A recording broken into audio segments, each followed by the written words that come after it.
नमस्कार, स्वागत है आपका। आप देख रहे हैं हर खबर हरियाणा। मैं हूं आपके साथ अनाया शर्मा। शुरुआत करेंगे बुलेटिन की आज की तमाम अहम खबरों के साथ। पंचकुला के रायपुर रानी में मुख्यमंत्री नायब सिंह सैनी के विजय संकल्प रैली को संबोधित किया।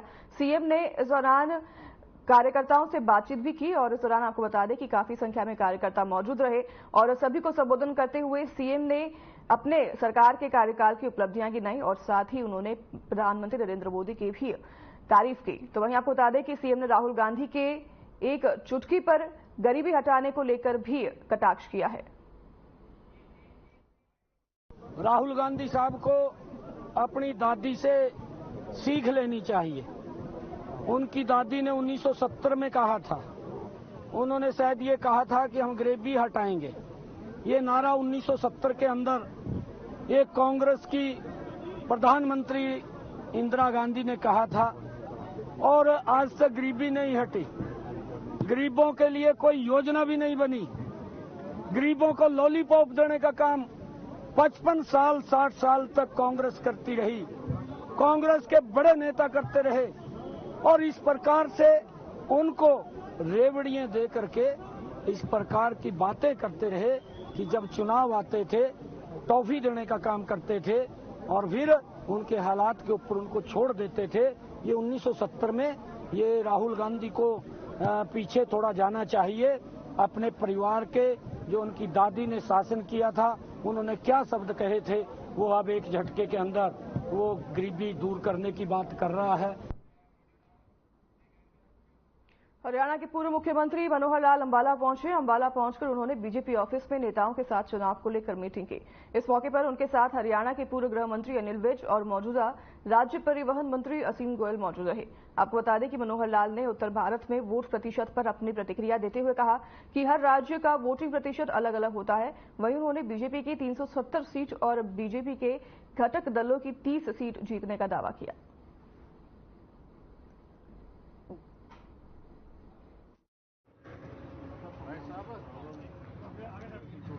देखिए, उनका कहना कुछ भी हो, जो विरोध में लोग खड़े हैं उनको इस प्रकार के कहने में कोई हर्ज नहीं हमको लगता, क्योंकि विरोध में खड़े हैं। विपक्ष के आदमी किसी प्रकार के अनाप शनाप अलग अलग प्रकार करेंगे, हमें उसका फर्क पड़ता नहीं है। और अगर ये बात भी पूछनी है तो उन्हीं से पूछें। हमको हमारा विश्वास है कि हरियाणा देश भर में जो हमारा एक लक्ष्य है कि 400 से पार सीटें हम निश्चित रूप से जीतेंगे, जिसमें 370 से ऊपर भारतीय जनता पार्टी और 30 से ऊपर जो एनडीए के अन्य जो घटक हैं वो सब मिलकर के और 400 पार ये सीटें जीतेंगे और बहुत एक अच्छे कंफर्टेबल स्थिति और ये हमारी बनेगी।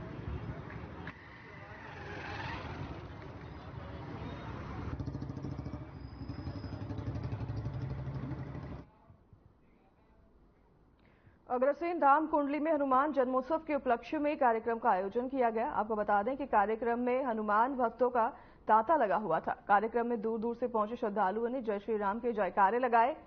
वहीं कार्यक्रम में विहिप के प्रांत अध्यक्ष न्यायमूर्ति पवन रमन बंसल और नितिन कौशिक मुख्य रूप से शामिल हुए।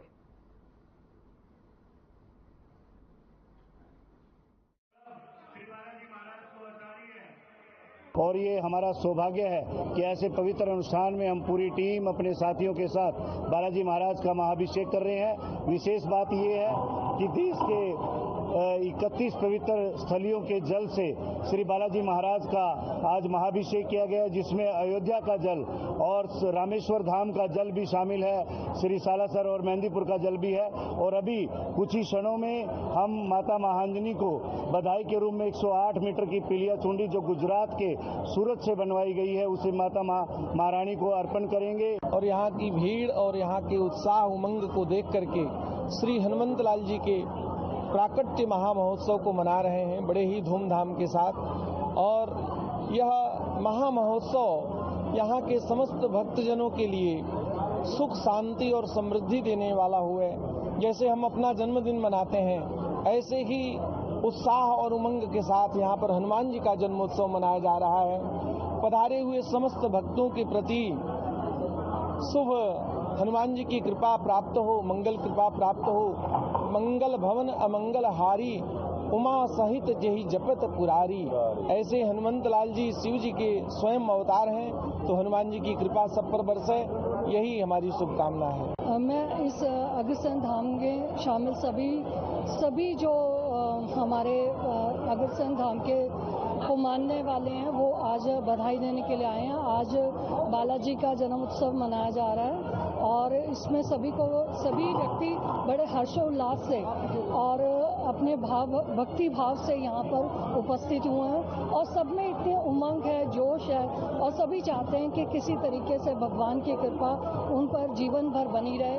और आज बड़े हर्षोल्लास का समय है कि जो हमारे हनुमान जी का जन्मदिवस मनाया जा रहा है, यहाँ पर सभी बहन भाइयों ने बढ़ चढ़ कर भाग लिया है। ये जो अग्रसेन धाम जो हमारा बना है तो इसमें ये प्रोग्राम किया जा रहा है, इन सब भाइयों का बड़ा है और ये एक सनातन के जागृति का समय है। ये एक सनातन जो अब राम मंदिर बना है उसमें भी लोगों में जो जागृति आई है और अब जो हनुमान जी का जन्मोत्सव बड़े धूमधाम से मनाया जा रहा है। अब तक तो अपने घर परिवार में ही मनाते थे, अब सब हिंदू इस चीज के लिए निकलने लगा है।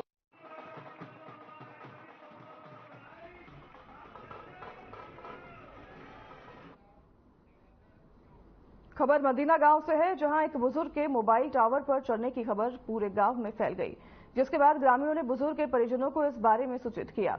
तो वहीं बुजुर्ग ने मोबाइल पर चढ़ने से पहले एक नोट भी लिखा था और इस नोट में उसने गांव के ही 4 लोगों पर काफी दिनों से परेशान किए जाने का आरोप लगाया। उसने कहा कि अगर मेरी जान चली गई तो ये लोग इसके मौत के जिम्मेदार होंगे। तो वहीं पीड़ित बुजुर्ग को पुलिस ने उचित कार्रवाई का आश्वासन दिया। उसके बाद वो मोबाइल टावर से नीचे उतरे।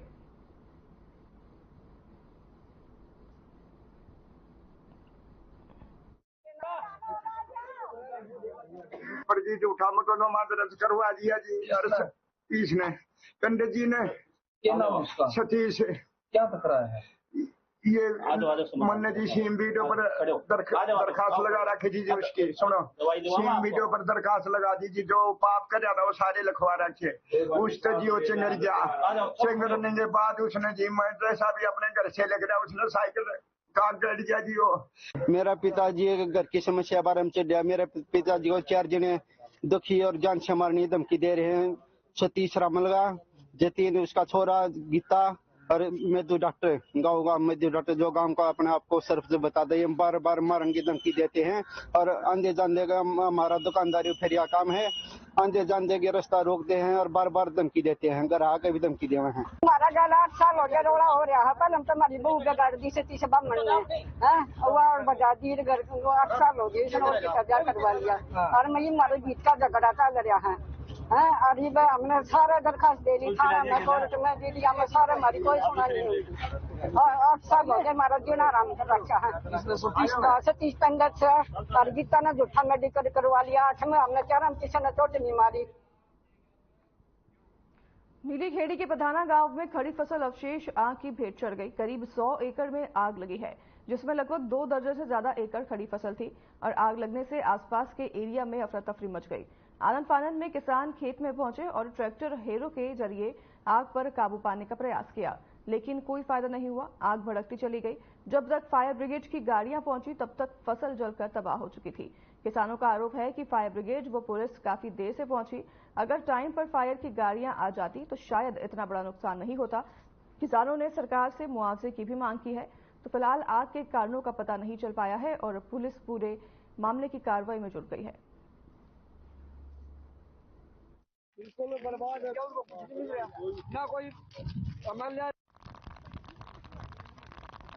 एरिया तो काफी एरिया बता नहीं पाएंगे आपको, लेकिन काफी एरिया में आग लगी है। तो आग लगने के कारणों को पता लगे सर? जैसे अभी इनसे बातचीत करेंगे किस वजह से आग लगी है, क्यों लगी है, कारणों को पता चलेगा। अभी पता किया जाएगा। पहले प्रायोरिटी है कि इसको आपको कंट्रोल किया जाए। कितना नुकसान है सर आइडिया? देखिए नुकसान तो काफी है, एग्जैक्ट आपको बता पाना भी थोड़ा सा दिक्कत रहेगा। दुख है वो कुछ हद तक जायज दुख है इनका, जो काफी फसल तैयार है, नुकसान इनका काफी हो रहा है।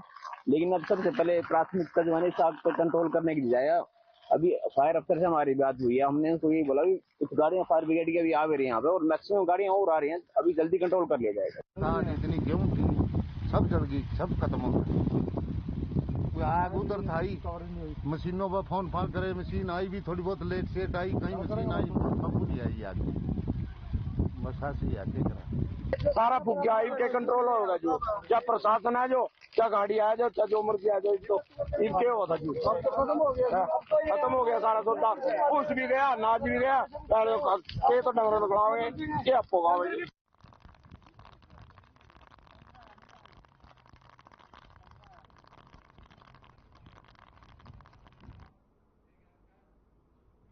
खबर सोनीपत से है, जहां गांव बोहला के एक पिता ने अपने बेटे की हत्या वारदात को अंजाम देकर सबूत मिटाने के लिए शव का अंतिम संस्कार कर दिया। बाद में किसी ने पुलिस को सूचना दी तो धधकती आग से शव के अवशेषों की निकालकर सिविल हॉस्पिटल में पोस्टमार्टम के लिए लाया गया। पुलिस ने आरोपी के खिलाफ हत्या का केस दर्ज कर उसको तलाश शुरू कर दी है, तो वहीं जो कि मौके से फरार हो गया था।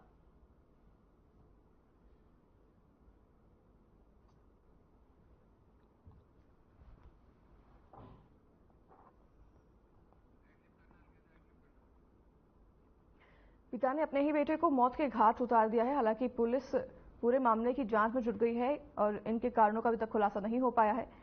तो वहीं आपको बता दें कि आग के हवाले पिता ने अपने बेटे के शव को कराया था, जिस पर पुलिस ने मौके पर पहुंचकर शव को आग के हवाले से निकालकर पोस्टमार्टम के लिए अस्पताल में भेज दिया है।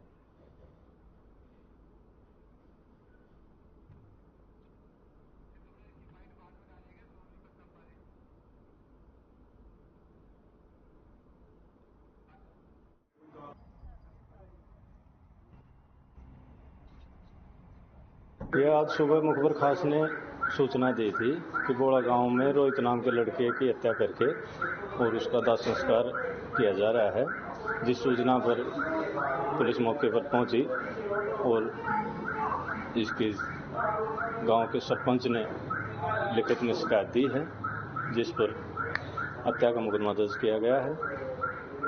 इसमें मृतक के पिताजी जयप्रकाश पर आरोप लगे हैं इसको मारने के, और डेड बॉडी को चिता से निकलवाया गया है।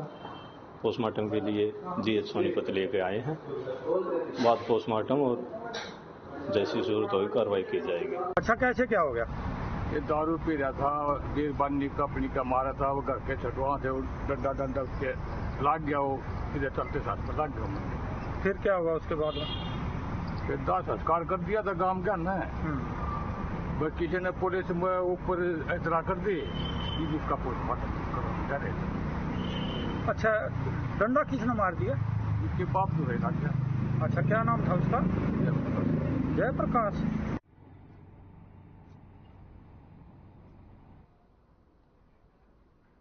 बहादुरगढ़ की सब्जी मंडी में विजय संकल्प रैली का आयोजन किया गया।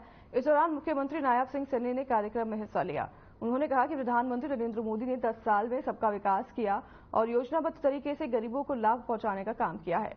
इस दौरान उन्होंने कांग्रेस पर भी जमकर निशाना साधा। उन्होंने कहा कि कांग्रेस झूठ बोलकर लोगों को बरगलाने का काम कर रही है, जबकि प्रधानमंत्री नरेंद्र मोदी के नेतृत्व में देश का इंफ्रास्ट्रक्चर मजबूत हुआ है।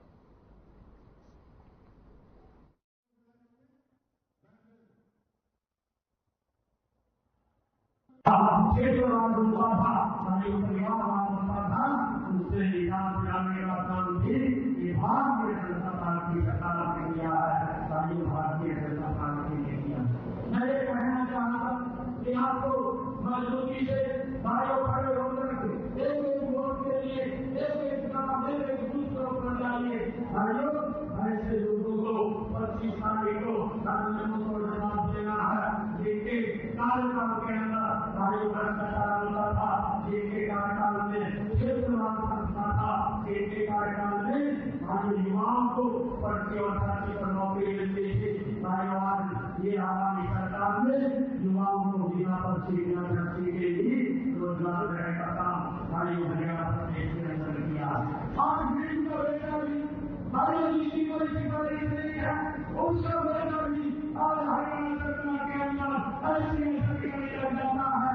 ये इनकी सरकार में नहीं था, ये कांग्रेस की सरकार में नहीं था, और इनकी सरकार के अंदर ये को वोट के लिए उपयोग करते हैं, परंतु लोगों को सुविधाएं देने की बात होती थी, वो दूर दूर उनको कर दिया जाता था, उन तक सुविधाएं नहीं पहुंचती थी।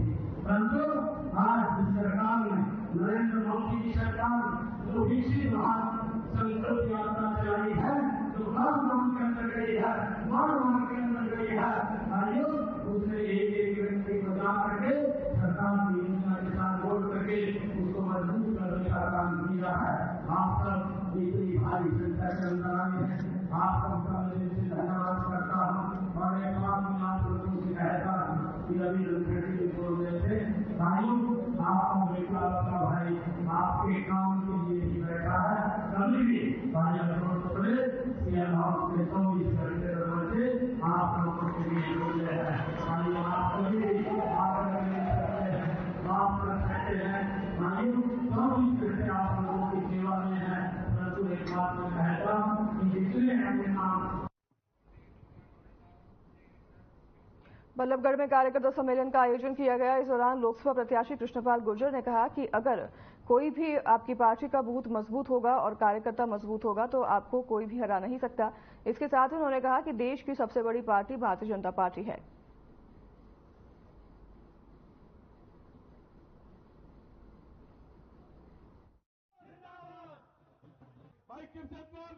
हमारी पूंजी भारतीय जनता पार्टी का बूथ पे काम करने वाला कार्यकर्ता है।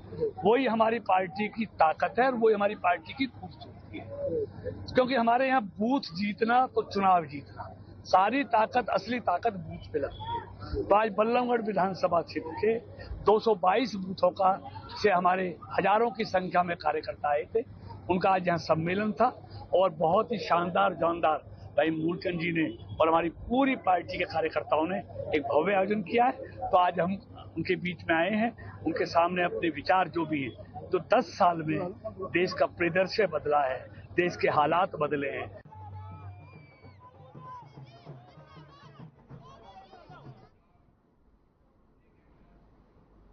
बीजेपी सांसद चौधरी धर्मवीर सिंह ने काले झंडे दिखाने वाले मामले पर बयान दिया है। उन्होंने कहा कि झंडे दिखाने वाला युवक राहुल गांधी और दीपेंद्र हुड्डा का करीबी था। हंगामा करने वाले युवकों का सीमा गांव के लोगों ने भी विरोध किया है। तो वहीं उन्होंने कहा कि प्री प्लान करके वीडियो बनाया गया है, जिसके लिए शराबी युवकों के साथ कांग्रेस पदाधिकारियों ने काले झंडे दिखाए हैं।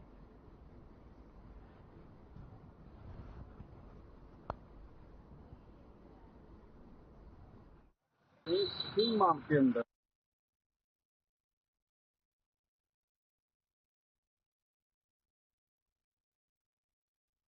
उनको कहा कि तुम 3-4 महीने खराब कर दे, तुम तुम्हारा जो पार्टी का ट्रक प्रोग्राम हो वो कहीं और करना।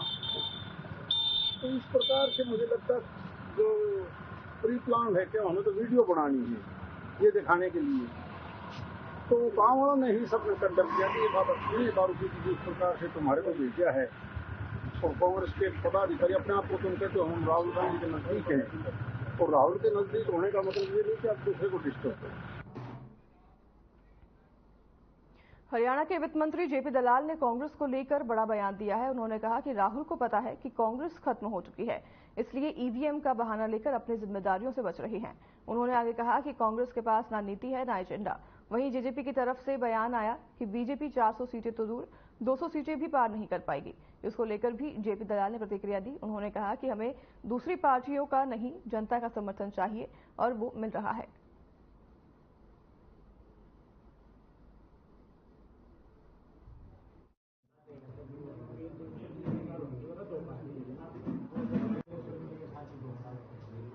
जो सूचना आ रही है, भारतीय जनता पार्टी के प्रत्येक वोटर ने वोट किया है और जो विपक्ष के लोग हैं उनको अच्छी तरह मालूम है कि मोदी जी तीसरी बार प्रधानमंत्री बन रहे हैं और विपक्ष में आपस में फूट है। उनका कोई ध्येय नहीं है, जनता के लिए कोई योजनाएं नहीं है, इसलिए उन वोटर में उदासीनता की वजह से मतदान कम हुआ है। लेकिन भारतीय जनता पार्टी के वोटर ने खूब वोट डाला है और अच्छे परिणाम आएंगे। कुरुक्षेत्र में शाहबाद निजी कार्यक्रम में पूर्व गृह मंत्री अनिल विज पहुंचे। इस दौरान पत्रकारों से बातचीत करते हुए उन्होंने कांग्रेस पर जमकर निशाना साधा। उन्होंने कहा कि जो पार्टी अब तक अपना संगठन तैयार नहीं कर सकी है वो प्रत्याशी कहां से उतारेगी। उन्होंने आगे कहा कि कांग्रेस में जो अधिक बोली लगाएगा उसे टिकट मिल जाएगा। वहीं नवीन जिंदल पर कोयला घोटाले को लेकर उन्होंने कहा कि उनका केस अभी कोर्ट में चल रहा है, जब तक आरोप तय नहीं हो जाते तब तक किसी की भी आरोप को नहीं माना जा सकता है। अगर आने वाले समय में कोर्ट का कोई फैसला आता है तब आगे क्या निर्णय लेना है वो पार्टी देखेगी।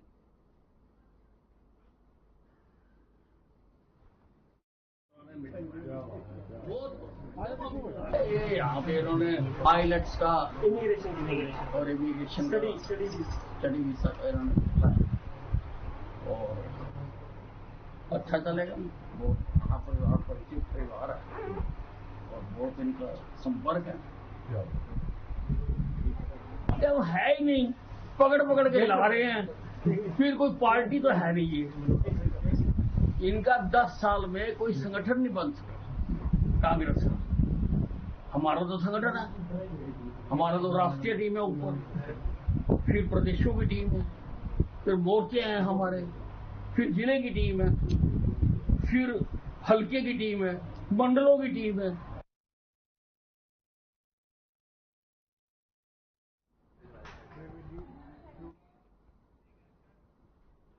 चरखी दादरी शहर में विभिन्न संगठनों ने पूर्व मंत्री सतपाल सांगवान को बीजेपी में शामिल होने पर स्वागत करते हुए उनका जोरदार स्वागत किया और उन्होंने उन्हें पटका पहनाकर बधाइयां दी।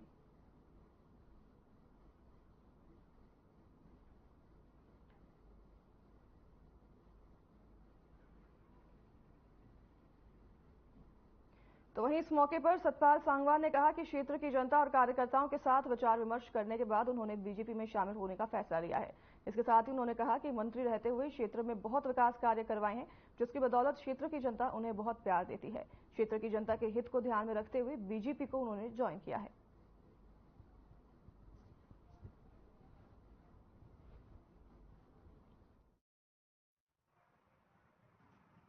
कहे क्या, मैंने बीजेपी को ज्वाइन कर लिया और मैंने बड़ी सोच समझ कर जनता से पूछ के ये स्टेप लिया है।